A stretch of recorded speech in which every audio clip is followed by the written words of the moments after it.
To be in vacation mode, free from the unrelenting wagging finger that rightfully reminds oneself that every waking moment could be spent on some sort of practical progress of some kind, can be a liberating meditation for the mind and soul. One may do and tolerate things in such a state they might not otherwise in their regular routines, but one would certainly argue that is the point. It is a beautiful summer's evening in rural Wisconsin, perfect for an after-dinner drive exploring other townships near our posh but not overly ostentatious hotel in Spring Green.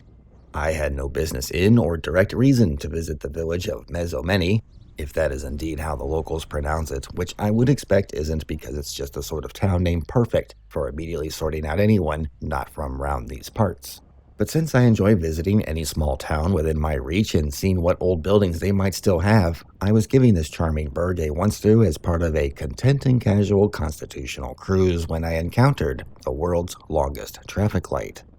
As a proficient, previously professional driver, having done my fair share of suffering and complaining about countless infuriating hours in my life wasted waiting for advanced traffic light control systems that were malfunctioning or so poorly managed practically anyone with a double-digit IQ could improve them, I was in a most extraordinarily patient mood that could be the only explanation for the narrative captured in this video. Already at the intersection of which I intend to turn right is a hapless soul patiently waiting to make their left from before they were a speck in my horizon. There is plenty of unregulated lane space to slide a right turn on red, and normally in most any other circumstance I would have utilized that and been on my merry way. But I'm feeling I'm in a slow-paced small town as a guest on a peaceful weekday evening, trying to be a most gracious and inoffensive tourist. For once I could afford the time to take the ultimate safe prudency driving approach to the situation as a guard against that 1 in a million chance that a door of this occupied vehicle of unknown contents might suddenly spring open unexpectedly at just the most perfect moment to assault my car as I squeeze by, and thus inviting most dreadful entanglements capable of buzzkilling an entire road trip. And all of that is what explains the trepidatious, clumsy lane positioning I would normally mock with derision and self-righteousness over, rather than finding myself to be the one redeeming the dopey tourist card. But it matters not one whit until another motorist shows up to the party. And so here one is, vibing with local purpose as they ignore the podunky out-of-stater awkwardly plonked in the middle of the road. They queue right up to the implied left turn lane as if I were invisible, enhancing the embarrassment of my decisive deficient driving demeanor. The lane is wide and undefined, blurring the agreed perceptions of driving etiquette in polite society and leaving it open to fringe opinion of interpretation and debate, as there usually is whenever there is a lack of specified governing outlines decreed by authorities. This can create a hesitation for the well-meaning, content to follow the rules and spirit of fair and equal communal cooperation with minimal imposition on the space of others type of person I strive to be. In times like these, when something is evidently not working sensibly in the interest of the people affected, a serene and calm civility and patience for things to work themselves out often maintains, even as such situations are slowly mitigated by natural and necessary erosions of order. It is generally frowned upon, for example, to circumvent a regulated intersection by cutting through this gas station, but if the socially accepted protocols quit working as intended, such actions or the equivalent become mandatory, like U-turning on an expressway entrance ramp because you can see the roadway it leads to is on fire. As long as this traffic control is stuck on red, very technically there is no legal way out of the situation for these people trying to turn left. And the rules for my right turn in this situation are not completely unambivalent either, potentially creating further complications to any arguments with insurance companies and courts.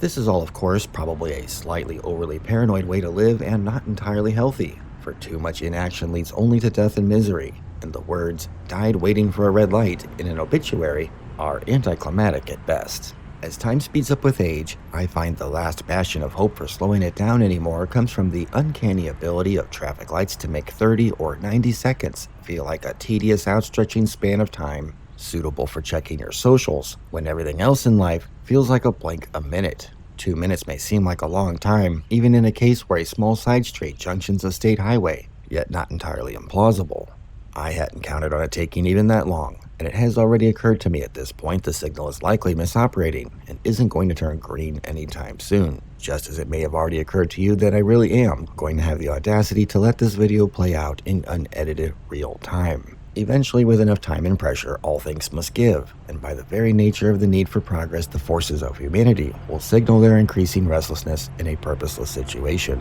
Metallogically, it is at this point in need of coming up with another half minute or so of script padding that the unrelenting power of red light traffic monotony shines through again, and as a side effect, I present to you this next bit in the form of an awful little poem I wrote on the subject and somehow need to shoehorn into the copy. So here goes. As seconds become minutes, I starts to fidgets, and more keen to see how long this scene will wait for the grain, and if I will scream. The slack of conveyance was testing my patience, ironically enjoying never endless abeyance, all in the name of playing a tame and arguably lame human behavior observational game. I don't want to fight, just want to turn right before we go insane. See if I don't. While maybe not sufficient for the purposes of Vogon interrogators, I apologize to anyone who heard that anyway. But it did serve its purpose, filling in space with random nonsense until I get to the point the script I outlined picks up again. At some point, one of us will have to make a move, or else our cars will run out of fuel and be towed away with our skeletons still wearing our seatbelts. Sense must prevail for our survival, and to get to where we need to go, whether left or right, humanely logical compromise is elemental to equal and fair dignity as we cope with the perpetual cycle of rule makers and rule breakers. The gray van, forced to make their own executive decision, demonstrates breaking a rule for self-sufficient need isn't always an offense. When observing such action fails to be followed by Armageddon, it inspires one to see the folly of wasted time, however you define it. You may find yourself realizing you yourself might be the only thing in your own way, perhaps contributing to hesitancy in others by example as well, and therefore must also take some initiative and responsibility for the benefit of oneself and others, and make their own cautious right turn, even if only as a temporary step to get to where we really need to go. I lost only nearly 5 minutes of progress, but it felt like I lost nearly 5 years, at a time when the loss of nearly 5 years of progress has felt like 5 minutes. As I drove off into the sunset, I occasionally glanced back at the regulatory device hanging over my former situation as long as it was within my sight, to see if I gave up mere seconds before the anticipated result manifested. But alas, never witnessed resolution for my former traffic signal comrade, and as far as I know, they may still be waiting there to this day, just a carcass in their coffin. Thank you for watching this ridiculous video.